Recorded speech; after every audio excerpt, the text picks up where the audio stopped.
ವರದಿಗಾರರು ಮತ್ತು ಮಾಧ್ಯಮ ಮಿತ್ರರು ಗಂಗಾವತಿ ಕೊಪ್ಪಳ ಉಪಹಾರ ಕಟ್ಟಡ ಸಮಸ್ಯೆ ಖಂಡಿಸಿ ಎಸ್ಎಫ್ಐ ದಿಢೀರ್ ಪ್ರತಿಭಟನೆ.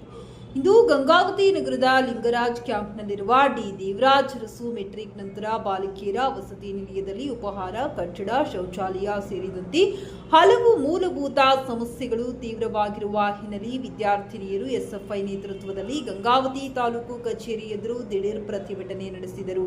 ಈ ಸಂದರ್ಭದಲ್ಲಿ ಮಾತನಾಡಿದ ಜಿಲ್ಲಾಧ್ಯಕ್ಷ ಶಿವಕುಮಾರ್ ಈಚನಾಳ್, ಹಲವು ಬಾರಿ ತಾಲೂಕು ಅಧಿಕಾರಿಗಳ ಗಮನಕ್ಕೆ ತಂದಿದ್ದರೂ ನಿರ್ಲಕ್ಷ್ಯ ವಹಿಸಿರುವುದನ್ನು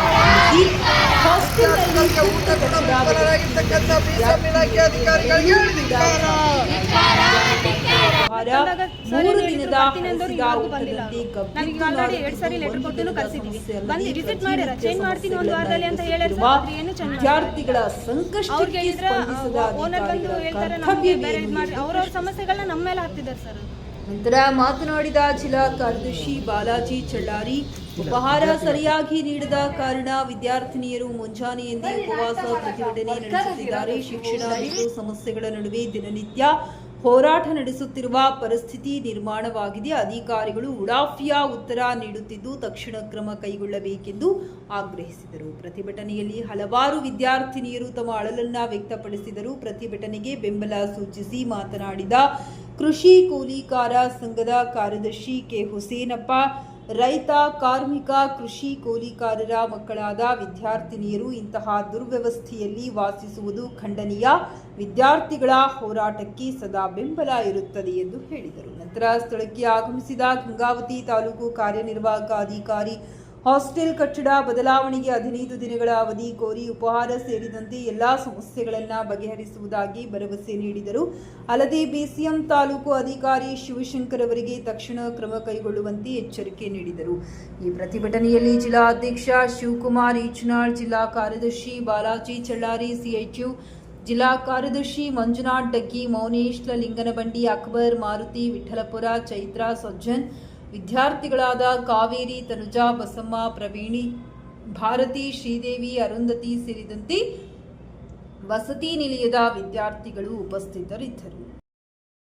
ಅದನ್ನ ಇತ್ಯರ್ಥ ಮಾಡೋದೇನು ಬೇಡ, ಆದ್ರೆ ಅಟ್ಲೀಸ್ಟ್ ಬಂದಾದ್ರೂ ಕೇಳಬೇಕಾಗಿತ್ತು. ಇಲ್ಲಿವರೆಗೂ 4 ದಿನ ಆಯ್ತಲ್ಲಮ್ಮ ನಾವು ಬಂದು ಮೀಟಿಂಗ್ ಮಾಡಿ ಸಭೆ ಮಾಡಿ ಆದರೂ ಮಾಡಿದ್ರು ಕೂಡ ಇವತ್ತು ಅವರು ಏನು ಸಮಸ್ಯೆ ಅಂತ ಯಾವ ಅಧಿಕಾರಿಗಳನ್ನು ಕೇಳಿಲ್ಲ. ಹಾಗಾಗಿ ವಿದ್ಯಾರ್ಥಿಗಳು ಮತ್ತು ನಮ್ಮ SFI ಒತ್ತಾಯ ಏನಂತಂದರೆ ತಾಲೂಕು ಆಫೀಸರ್ ಬರಬೇಕು ಮತ್ತು ಈ ಸಮಸ್ಯೆ ಇಲ್ಲಿ ಇತ್ಯರ್ಥ ಮಾಡಿದ ಮೇಲೆ ನಾವು ಎದ್ದು ಹೋಗೋದು. ಅಲ್ಲಿವರೆಗೂ ಉತ್ತರ ಏನು ಆರೈಕೆ ಉತ್ತರ ಕೊಡೋದು, ಆಶ್ವಾಸನೆ ಕೊಡೋದು ಅದೆಲ್ಲ ಇಲ್ಲ. ಆಶ್ವಾಸನೆಗೆ ನಾವು ಹೋಗೋದಿಲ್ಲ. ಹಾಗಾಗಿ ನಮಗೆ ಆ ಬಿಲ್ಡಿಂಗ್ ಬೇಡ. ಅಲ್ಲಿ ವಿದ್ಯಾರ್ಥಿಗಳು ಓದಲಿಕ್ಕೆ ಅನುಕೂಲನೇ ಇಲ್ಲ. ಅಲ್ಲಿ ಬಹಳಷ್ಟು ಸಮಸ್ಯೆಗಳಿದ್ದಾವೆ. ಹಾಗಾಗಿ ಸುಮಾರು ದಿನದಿಂದ ಹೇಳಿದೆ, ಅದು ಬಿಲ್ಡಿಂಗ್ ಚೇಂಜ್ ಆಗಬೇಕು ಮತ್ತು ಒಳ್ಳೆ ಊಟ ಕೊಡಬೇಕು ಮತ್ತು ಎಲ್ಲ ರೀತಿಯ ಮೂಲಭೂತ ಸೌಲಭ್ಯಗಳು ಕೊಡಬೇಕು. ಹೌದಲ್ಲಮ್ಮ? ಮುಖ್ಯವಾಗಿ ಅಡುಗೆಗಳು ಕೂಡ ಚೇಂಜ್ ಆಗಬೇಕು. ಹಾಸ್ಟೆಲ್ ಲಿಂಗರಾಜ್ ಕ್ಯಾಂಪಲ್ಲಿ ಇರೋದು ನಾವೆಲ್ಲ. ನಾನು ಇವಾಗ ಒಂದು 3-4 ತಿಂಗಳು ಅಷ್ಟೇ ಆಯಿತು. ಈ ಮುಂಚೆ ಇರೋದ್ರಿಂದ ಅಲ್ಲಿ ಬಿಲ್ಡಿಂಗ್ ಸಮಸ್ಯೆ ಅಂತೂ ಒಂದು 100 ಅಟೆಂಡೆನ್ಸ್ ಇದ್ದಾವೆ. ಬಟ್ ಆದರೆ ಅಲ್ಲಿ ಒಂದು 50 ಜನಕ್ಕೂ ಆಗಲ್ಲ ಪ್ಲೇಸ್, ಅಂಥ ಪ್ಲೇಸ್ ಐತಿ. ಅಲ್ಲಿರೋ ಊಟ ಕೂಡ ಮಾಡಿದರೆ ಅಷ್ಟು ಸ್ಮೆಲ್ ಬರುತ್ತೆ. ಆ ಥರ ಊಟಗಳನ್ನು ಮಾಡ್ತಾರೆ, ತಿನ್ನೋಕ್ಕಾಗಲ್ಲ. ಇದನ್ನು ಈಗೇನು ಫಸ್ಟ್ ಟೈಮೇ ನಾವೇನು ಇಲ್ಲಿ ಬಂದು ಸಡನ್ನಾಗಿ ಹೋರಾಟ ಮಾಡ್ತಿಲ್ಲ. ಈಗ ಆಲ್ರೆಡಿನೇ ಲೆಟ್ರ್ ಮೂಲಕ ಕೊಟ್ಟಿದ್ದೀವಿ. ನಾವು ವಾರ್ಡನ್ಗೂ ಕೂಡ ಕಂಪ್ಲೇಂಟ್ ಮಾಡಿದ್ದೀವಿ. ಇದು ಯಾವುದೇ ಒಂದು ಸಮಸ್ಯೆನೂ ಬಗೆಹರಿದಿಲ್ಲ. ಹಂಗಾಗಿ ನಾವು ಇವತ್ತು ಹೋರಾಟ ಮಾಡ್ತಿದ್ದೀವಿ. ಇವಾಗ ಹಾಸ್ಟೆಲ್ಗೆ ಬಂದಂತ ನೋಡಿದರೆ ರೈಟ್ ಟು ಈಕ್ವಾಲಿಟಿ ಮತ್ತು ಇದು ಸೇಫ್ಟಿ ಇಲ್ಲ. ಅಲ್ಲಿ ಒಂದು ಎಲ್ಲ ಮ್ಯಾಲಿಂದ ಬರೋದು ಬಾಯ್ಸ್ಗಳು ತುಂಬ ಸಮಸ್ಯೆ ಆಗ್ತೈತಿ. ಆಮೇಲೆ ಅಲ್ಲಿ ಇಸ್ಲಾಂಪುರಿಂದ ಇಲ್ಲಿ ಯಾವುದೇ ಕಾಲೇಜ್ ಕೂಡ ಹತ್ರ ಇಲ್ಲ. ಅಲ್ಲಿಂದ ಬರಬೇಕಂದ್ರೆ ಬಸ್ ಕೂಡ ನಿಲ್ಸಲ್ಲ. ಪ್ರತಿದಿನ ವಿದ್ಯಾರ್ಥಿಗಳಿಗೆ ಕಾಲೇಜ್ಗೆ ಹೋಗೋಕ್ಕೂ ಕೂಡ ಸಮಸ್ಯೆ ಆಗ್ತೈತಿ. ಸೊ ಈಗ ನಮ್ಗೇನಂದ್ರೆ ನೀವು ಈಗ ಈ ಕೂಡಲೇ ಆ ಬಿಲ್ಡಿಂಗ್ ಚೇಂಜ್ ಆಗಬೇಕು. ಅಲ್ಲಿ ಇರೋಕ್ಕೆ ಯಾರಿಗೂ ಇರೋಕ್ಕಾಗಲ್ಲ. ಅಷ್ಟು ಓದೋಕ್ಕೂ ಕೂಡ ಅಲ್ಲಿ ಏನೂ ಸ್ಪೆಷಾಲಿಟಿ ಇಲ್ಲ. ಸೊ ಚೇಂಜ್ ಮಾಡಬೇಕು ಅಂತ ನಮ್ಮ ಒತ್ತಾಯ. ಆ ಬೆಡ್ ಕೂಡ ಎಲ್ಲ ಇನ್ಫೆಕ್ಷನ್ಸ್ ಆಗ್ತಿದ್ದಾವೆ, ಸಣ್ಣ ಒಳಗಡೆ ಆಗಿದ್ದಾವೆ ಬೆಡ್ಡಲ್ಲಿ.